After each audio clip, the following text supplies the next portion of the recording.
Well, if you've not already seen it, the periodic table of intelligent automation is my go-to resource. It's something that I created a number of years ago, and that really does help both myself, my colleagues, and our clients really understand the differences between these technologies, this vast array of different technologies. The way I like to break it down is human characteristics that AI and automation are replicating.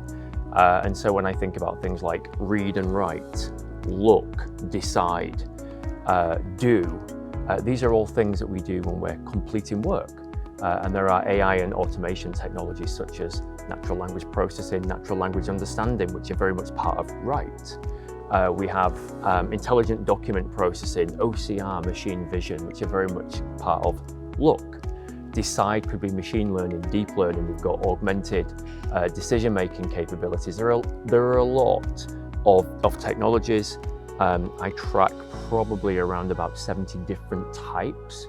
But the key thing is match a technology to a human characteristic when you're doing work. And that's the way that I've spent the last 5-6 years thinking about these different technologies and how to apply them in the world of automation.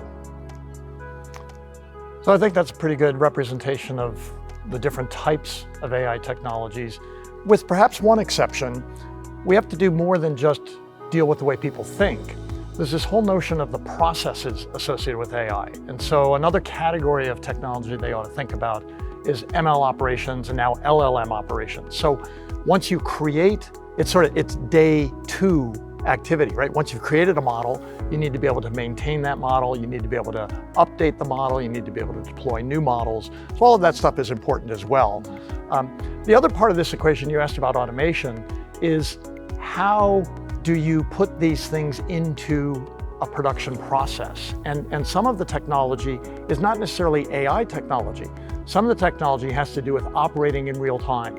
So if your data infrastructure can't deal with streaming data well, and if your data infrastructure can't incorporate these models into the streaming data processes, you're going to have a problem. So think a little more broadly than just the AI technologies. Where does the AI technology fit into both your technical and business processes?